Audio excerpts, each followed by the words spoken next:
mengatakan bahwa mereka semua adalah orang biasa, bukan keturunan Nabi. Lek bener, lah nek salah, fatwa itu salah. Assalamualaikum warahmatullahi wabarakatuh. Setelah kita menyimak argumentasi Gus Kausar, di sini kita bisa mendapatkan pelajaran bahwasanya argumentasi yang paling kuat untuk membenarkan nasab Ba'alwi sebagai keturunan Nabi adalah husnudzon. Seolah-olah Gus Kausar ingin mengatakan tidak ada hujah dan dalil yang mendukung kebenaran nasab Ba'alwi sebagai keturunan Nabi, kecuali hanya husnudzon saja. Dan dalam ilmu nasab, husnudzon bukan dalil. Husnudzon itu bukan hujjah.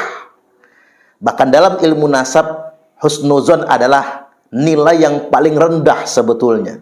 Jadi pernyataan Gus Kausar ini seolah-olah beliau hendak membuat pengakuan, membuat pernyataan, sudah sulit mencari datanya, dalil dan hujjah untuk mengitsbat nasab Ba'alwi.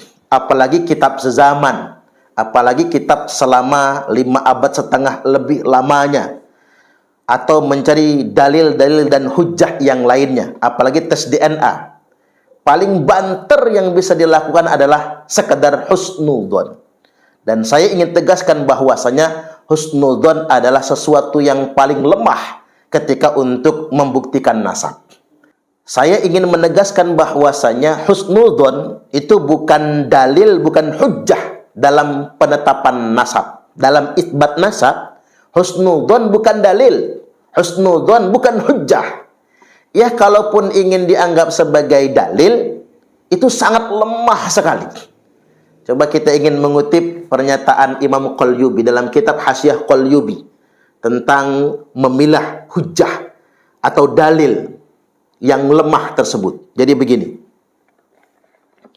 dikatakan bahwasanya wa yajuzul amalu bil marjuhi fi haqqi nafsihi la fil ifta'i wal qada'. Kata Imam Qalyubi, diperbolehkan kita memilih pendapat yang paling lemah, tapi itu berlaku hanya untuk diri kita sendiri. La fil ifta'i wal qada', tidak boleh untuk berfatwa dan tidak boleh untuk menetapkan hukum. Jadi boleh sah-sah saja kemudian Gus Kausar misalnya atau yang lainnya mengambil pendapat yang paling lemah, pendapat yang marjuh, yakni husnudzon katakanlah. Silahkan, tapi itu hanya berlaku untuk pribadi, tidak berlaku untuk orang lain. La fil ifta wal qada, tidak boleh kemudian dijadikan fatwa yang berlaku untuk khalayak ramai, atau kemudian fatwa yang dilakukan oleh kiai atau gusnya yang diberlakukan kepada santri dan alumninya. Pokoknya santri dan alumni ikuti husnudzon saja, nggak bisa. Karena mengapa? Sesuatu yang marjuh hanya berlaku untuk dirinya sendiri. Ini penting. Dan ini tentunya tidak berlaku dalam perkara yang dipersoalkan kehalalan atau keharamannya. Sekarang begini, kita ingin mengukur ngaku-ngaku sebagai cucu Nabi itu kan perkara yang diharamkan. Saya sependapat dengan penegasan ngaku cucu Nabi adalah perkara yang diharamkan, sampai dia bisa menunjukkan bukti, datanya. Karena mengapa? Mengaku cucu Nabi itu akan membawa konsekuensi syariat tersendiri. Apalagi ngaku cucu Nabi minta mendapatkan posisi istimewa di tengah-tengah umat, minta dimuliakan, diistimewakan. Ini menjadi perkara yang haram ketika orang cuma mengaku-ngaku saja.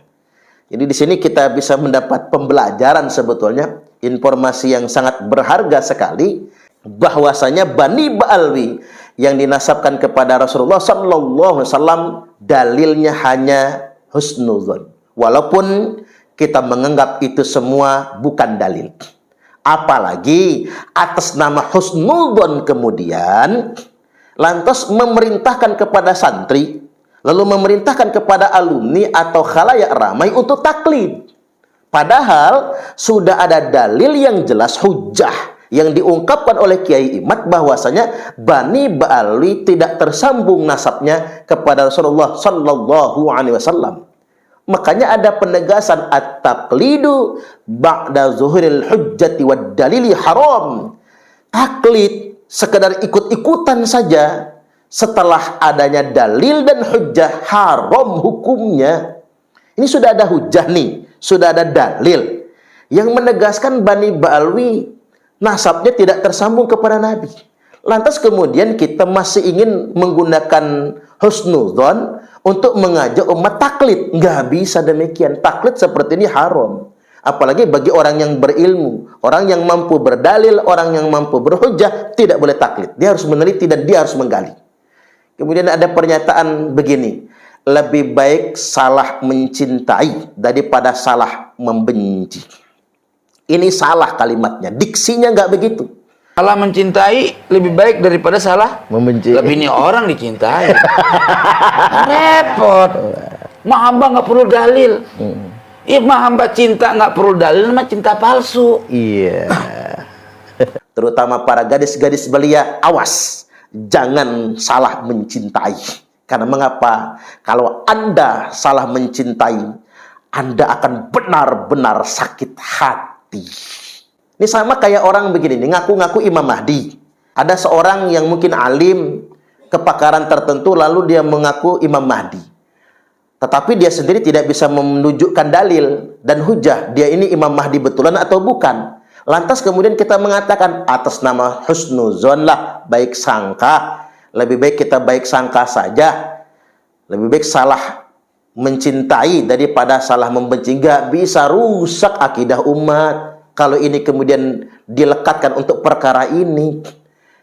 Tambah salah lagi ketika muncul kalimat daripada salah membenci. Loh, siapa yang dibenci? Hari ini kita, saya, Kiai Imad, nggak benci sama Ba'alwi, enggak.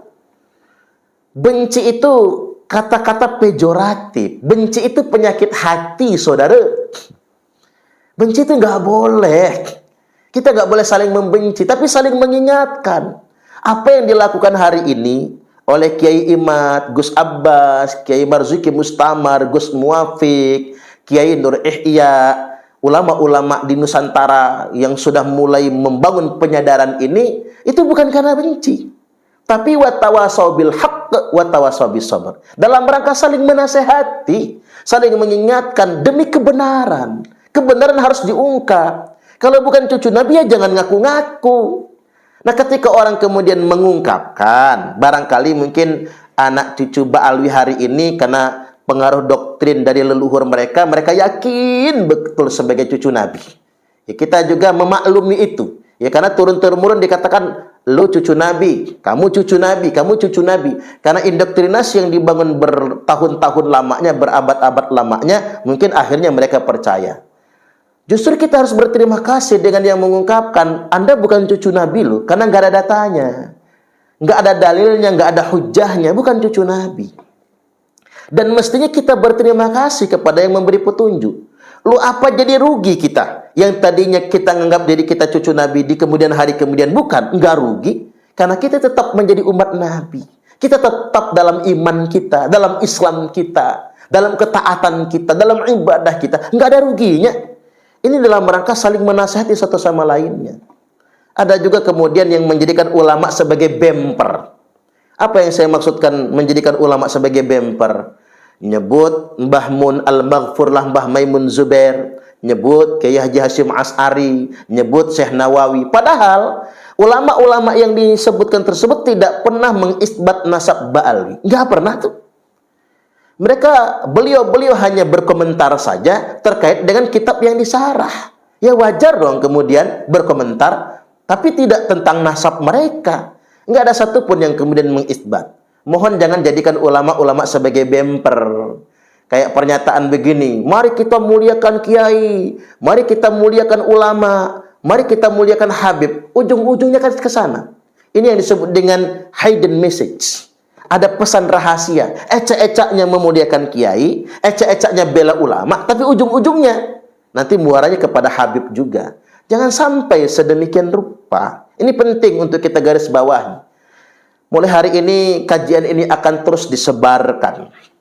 Jadi saya ingin sampaikan bahwasanya apa yang dilakukan Kiai Imad dan kiai-kiai Nusantara yang memang membedah nasab Ba'alwi, Anda bisa ikuti misalnya channel Kiai Nur Ihya yang sangat istiqomah beliau mengkaji, mendetil, kemudian menjelaskan ini semua. Jelas terang bagi kita semua bahwasanya berdasarkan kajian kitab nasab, Bani Ba'alwi memang tidak terkonfirmasi sebagai dzurriyyat Nabi.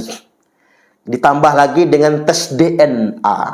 Tes DNA yang sudah tes itu ada sekian orang yang haplogrup DNA asalnya adalah G. Kalau G berarti memang bukan keturunan Nabi.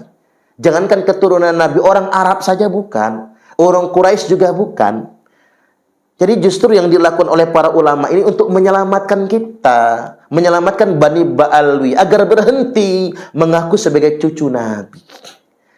Jangan sampai kita mencederai kemuliaan Rasulullah Sallallahu Alaihi Wasallam. Jadi itu maksudnya. Jadi mudah-mudahan ini bisa diambil manfaatnya. Saya ingin tegaskan, husnudzon bukan dalil. Husnudzon bukan dalil. Kalaupun dia ingin disebut dalil, itu marjuh, dalil yang paling lemah sekali. Orang boleh memilih dalil yang paling lemah, tapi ingat, hanya berlaku untuk dirinya, tidak bisa diberlakukan untuk khalayak ramai pada umumnya. Kemudian yang kedua, tidak ada yang benci Ba'ali. Jadi nggak benar diksi yang mengatakan lebih baik salah mencintai daripada salah membenci. Nggak benar yang sedemikian rupa. Saya juga ingin sampaikan kepada anak muda, terutama para gadis-gadis belia, awas, jangan salah mencintai. Karena mengapa? Kalau Anda salah mencintai, Anda akan benar-benar sakit hati. Jadi demikian. Wallahul muwaffiq ila aqwamit thoriq. Wassalamualaikum warahmatullahi wabarakatuh. Kami adalah Laskar Sabilillah, pecinta Wali Songo dan para anbiya, pewaris peradaban Islam di Nusantara hingga berkibar bangsa Indonesia.